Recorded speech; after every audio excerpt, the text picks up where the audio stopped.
MIAA Monday with MIAA Commissioner Mike Racy. Sir, once again, thank you so much for coming on and spending some time with me. Absolutely. Good to see you again, Chris.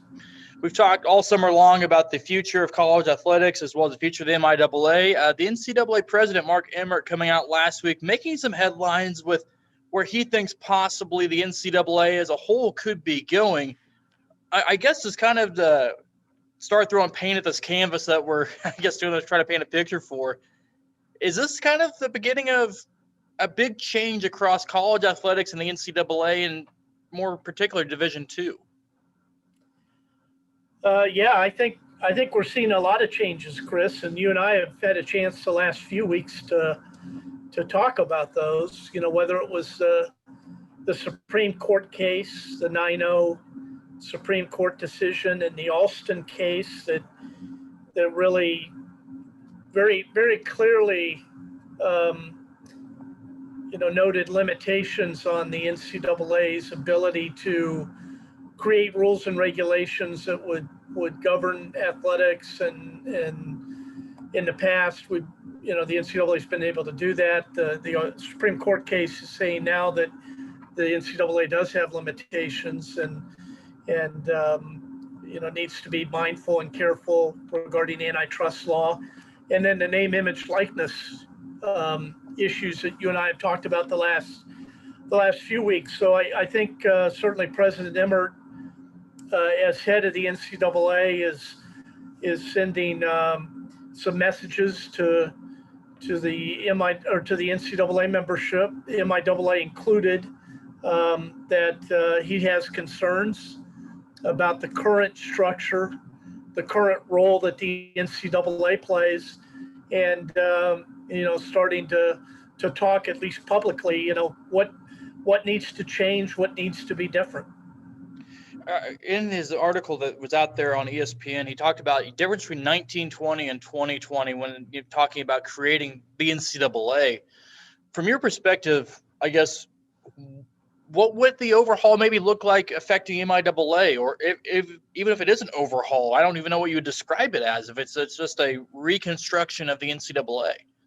Well, President Emmert, his remarks were in front of a group of reporters. I think he met with a group for about 30 minutes, and he certainly in his messaging told the group, he's not offering a mandate for change or recommendations. He's just basically reacting to things that have happened the last few weeks and stating maybe a new vision for what intercollegiate athletics needs to look like. In his messaging, he talked about a decentralized and deregulated version of college sports that would basically shift power away from a national organization to the conferences, to the local level, and also a reexamination of the three divisions that the NCAA currently has and how the NCAA is organized. And those are kind of big things to think about, Chris. When you think about the NCAA, it is an organization that dates back to Teddy Roosevelt. Helped create the organization in the early 1900s, and it's an organization that has stood the test of time, but certainly has evolved and changed, and we seem to be at another monumental place in intercollegiate athletics. We do have three divisions. There are 1,100 schools. All of the schools in the NCAA have different missions and different reasons why they offer intercollegiate athletics. So I think it's always good to look at change and things that are happening in the environment and asking, is there a better way to do that? And I think that's what President Emmert has done, is ask that question. How that would impact the MIAA. I worry as a commissioner if things aren't decentralized, Chris, and now we're all of a sudden competing for national championships in an environment where conferences can set their own rules. And if we have conferences that are competing against each other for national titles, but we all have different recruiting rules, or we all have different rules on eligibility and academic standards, or we all have different rules on the number of games that you can play, or how long student athletes can practice each week, or even program restrictions on how many sports a school would need to sponsor to be an active member. If all of that is decentralized, it really begins to create uneven playing fields, and you worry about whether or not your institutions could continue to be successful in that type of a decentralized or deregulated environment. I was just kind of thinking back to even before the Supreme Court ruling or the NILs came out, how much of this can be maybe stemmed from what we saw during the pandemic of some conferences going, some not going. No one was on the same page across any level. Some, you saw at the Power 5 schools of football, some weren't going. SEC was going, Big Ten was waiting. How much of this talk maybe goes back to those things that we saw where, okay, if they're not following what the NCAA is saying, they're following the conference, who's in charge, I guess, is maybe the better terminology there. Yeah, I think this is certainly indicative of cultural changes that we're seeing in intercollegiate sport, and the autonomy that a lot of schools or big time conferences feel that they have through their their own ability to generate revenue, whether it's marketing agreements or their television contracts. So, it's a different world than what we saw 5 or 10 years ago regarding where the power is, where the authority is, where decisions are getting made.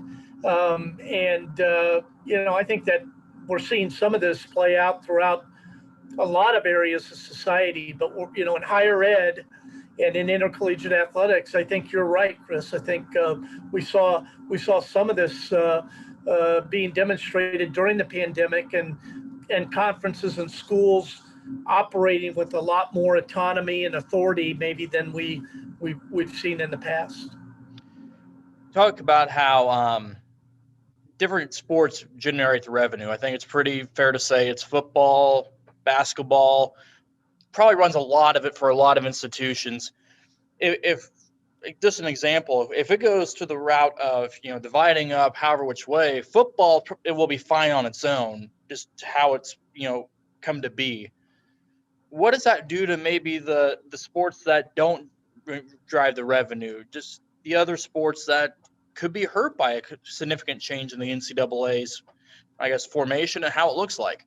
Well, I think starting maybe a little more global than that is that the entire structure of the NCAA. A lot of people don't realize this, but all of the revenue that's needed to operate the Division II and Division III governance structure, and also its championships, all of that comes from Division I March Madness. The revenue that is generated through Division I basketball and the television agreement that the NCAA has with CBS and Turner Sports to cover March Madness. Division II and Division III receive a percentage of that revenue, and that in essence is the operating budget for Division II. And the fact that Northwest Missouri State or Missouri Western puts a bus of kids, student athletes, to go to a national championship, and that's paid for by the NCAA. That's being paid for because of the Division I March Madness contract. So a reimagined NCAA, puts all of that at risk. As a Division II conference, some of the funding, some of the revenue that we receive to operate the MIAA conference also flows from March Madness and that Division I revenue.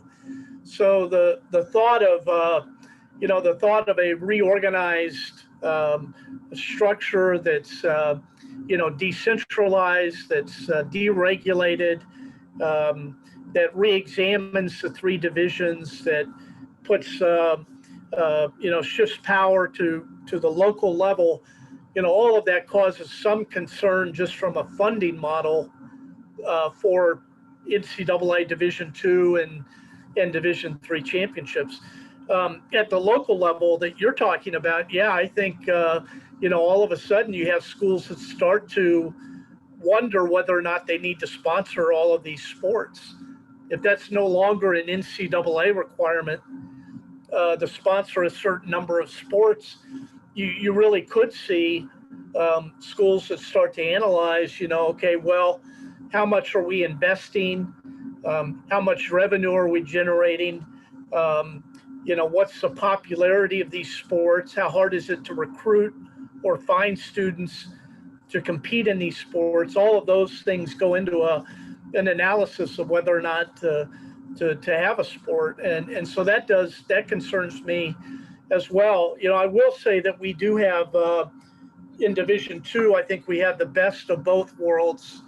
The Division III model that is a non-scholarship model, Chris, a lot of that is driven by recruitment for student population. The more sports you sponsor, the bigger your teams are, the more students you're going to have on your campus that are paying tuition and room and board and fees. And in athletics, maybe a lot of students that otherwise wouldn't be there. In Division I, it's about the full scholarship, providing a full scholarship in exchange for a very talented and skilled student athlete that will attend your school, generate excitement in the community, perhaps generate a revenue opportunity for fans to buy tickets, for a TV audience to want to watch these great student athletes perform. We kind of have the best of both worlds in Division II. We do partial scholarships. We do recognize that a lot of these young men and women attending our Division II campuses are some of the most talented athletes in their given sport, and through that partial scholarship, they're given a chance to come to school. But we do also have a number of schools that sponsor sports and do that to help generate enrollment, to help bring students to campus that maybe otherwise wouldn't be there. A track and field program, or a men's soccer team, whatever the case may be. And so my hope is that if we had schools that were doing kind of a cost analysis of a sport, they'd also see the benefits of offering that sport in both enrollment and community excitement for people to want to come out and watch and support those student athletes. So, I think Division II is well positioned for the future, whatever the division's called, and whatever that structure or lack of structure looks like. I think that there will always be something that looks like Division II athletics, and I'm confident that the MIAA and the schools that are in the MIAA will want to be a part of that. With this, President Emmert talked about this is the right time, and I guess getting maybe a little bit more into the weeds of it, how long would a process like this potentially take to lay out the decentralized or deregulating the NCAA? Because you're talking about more than 1,100 schools that are affected, Division I through III, and conferences and scheduling and TV contracts probably throughout for Division I. Just how long would a process like this take if NCAA did move to do something like this? Well, historically, the NCAA has moved very slow, it's been a very deliberate body. It usually moves at a snail's pace. It usually um, uh, overanalyzes issues through various committees and stops in the process. Um, but we saw, Chris, how quickly the name, image, likeness issues evolved. It took some action by a state. I think it was California to pass some laws that kind of snowballed, and then within a matter of weeks, when the Supreme Court decision announced kind of a new day for intercollegiate athletics, within a matter of weeks, the NCAA had kind of a broad policy statement that pushed the name, image, likeness issues back to conferences and schools. I think President Emmert in his remarks called it a hyper local approach, and so I would think that depending on what the issues are, I think the NCAA could move at a quicker pace with direction by its board of governors and the different presidential groups. But I'm not sure that anyone is really from a leadership position really taken President Emmert's comments and tried to offer a framework of, okay, what does that look like for governance, for championships, for student athlete health and well-being, rules related to the sports and how sports rules are made, and all of the things that we use the NCAA structure for, with a more decentralized approach to governance and rules making. What does that look like? And no one's really run with that. There's an organization, it's called the Knight Commission, and it's a higher education foundation that spends a lot of time in intercollegiate athletics. They've been around a while. Chris, they issued a report not long ago that really called for the NCAA to remove football as a sport from the NCAA oversight and from NCAA governance. So, however you sponsor football, whatever you do with football, no longer would dictate what division you're in, or whether you're a Power Five or a FCS school. So you'd get football out of the NCAA.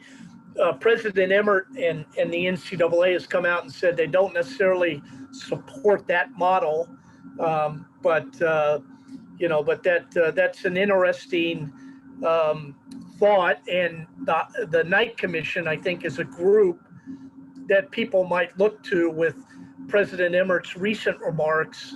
What does the organization of intercollegiate athletics look like if people support what President Emmert has stated kind of as a new vision of decentralized and deregulated version of college sports?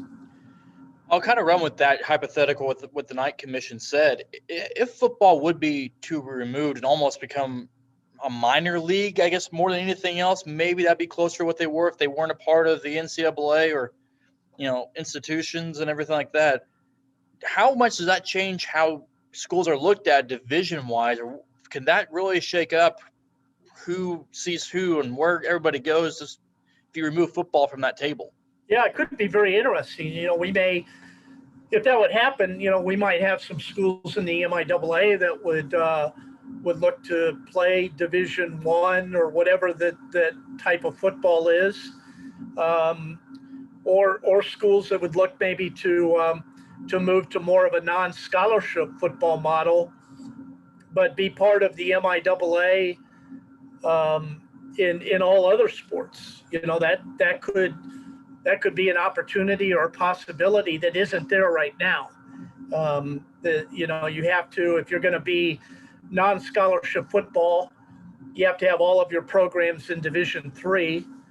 If you're going to be at the next level of scholarship in football, well, then you have to move all of your sports up to FBS or FCS, whatever that scholarship limit is that you want to reach. So, it could be very interesting if football was not part of the NCAA structure, and the MIAA, offered NCAA sports competition and in Division II in all of those other sports. So that's something that that we certainly haven't talked a lot about in the MIAA, but I could see schools in the MIAA that might at least explore what each of those opportunities would look like if football was outside of the NCAA. You mentioned the MIAA would be ready if the NCAA did, move forward with, decentralizing, kind of making this change. I guess why is that? Why is there so much, maybe confidence that the MIAA can maybe stand on its own or stand partnership or whatever it may look like? Well, first of all, I'd say that the MIAA has a rich history and tradition, almost as old as the NCAA. We were founded 6 years later in 1912. The MIAA has been around that long, so I'm confident that that whatever the model looks like for intercollegiate sports, that the MIAA will adapt to that and do whatever we need to do to be a leader within that structure. The second reason I'm so confident that we'll continue to find a way is that intercollegiate sports are very important on our MIAA campuses and in our communities. Our schools, and frankly, a lot of our communities look very different without intercollegiate athletics. Right. Football game day, a big volleyball match, a great weeknight conference matchup on the basketball courts. Those are very important to school spirit and also community life. And our schools will find a way to continue to embrace what has been traditionally a part of intercollegiate athletics, and that's allowing students to pursue degrees and to graduate through opportunities that they receive because of their athletic ability and skills. And I'm confident that our MIAA schools, whatever direction the NCAA will take in the next couple of years, that we will find a way to be part of that, to be successful, and to help lead the way with our member institutions. MIAA Commissioner Mike Racy, fascinating conversation. Anything else you want to touch on with the NCAA's constantly? We've been changing a lot the last 6 weeks. We've been doing a lot of changes coming, it looks like. Yeah, I would just say that these are fascinating times, interesting times, challenging times that we're all kind of watching, and for me and for my colleagues at our member schools that we're living through. But I think that we should approach it that we shouldn't be afraid of change. We should figure out ways to use change for new and improved opportunities. And as long as we continue to remember that what we do is about helping our students be successful through intercollegiate athletics, that as long as we stay grounded and trying to do what's right for our student athletes, helping to give them the absolute best possible experience, we'll find a way, and we'll embrace this change, and we'll look at these opportunities and continue to allow the MIAA to offer one of the best collegiate experiences in all of NCAA Division II. Commissioner Racy, thank you again.